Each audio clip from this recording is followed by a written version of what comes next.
మా యొక్క సేవతత్వమును బట్టి వందనాలు స్తోత్రాలు చెల్లిస్తున్నాము రాజా. మీరు అప్పగించినటువంటి ఆత్మలను అయ్యా ఇంకెంతగా ప్రభావం మేము తీర్చిదిద్దాలో మాకు నేర్పించినటువంటి మాకు తెలియజేసినటువంటి విధానం పరిస్థితులు స్తోత్రాలు చెల్లిస్తున్నాము తండ్రి. ప్రతి ఒక్కరి పైన మీ అపారమైనటువంటి అయ్యా కుమ్మరించి మీ కృపలో బలపరిచి నడిపించుమని అయ్యా పెద్దలను జ్ఞాపకం చేసుకుంటూ అబ్రహాము దేవుడను, ఇస్సాకు దేవుడను, యాకోబు దేవుడనని అయ్యా ప్రభువా మోషేకు ఏ విధంగా అయితే మీరు మాట్లాడారు ఆ విధంగా ప్రభువా అయ్యా ప్రతి ఒక్క బిడ్డతోనూ మీ పితరుల దేవుడను, మీ దేవుడను అని మాట్లాడుతూ అనేకులను ప్రభు రక్షణ మార్గంలో నడిపించమని అయ్యా ప్రతి ఒక్కరిని కూడా సన్మార్గాలు నడిపించి గ్రామానికి సంఘానికి ముఖ్యంగా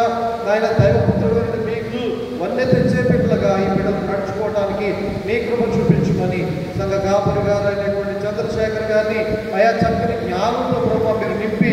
ఆయన ప్రభావ మరి సంఘానికి కాపరిగా పంపినందుకు స్తోత్రాలు వందనాలు. అయా ఈ రీతిలో సంఘాన్ని దినదిన అభివృద్ధి పదాలకు నడిపించమని మీరే మహిమ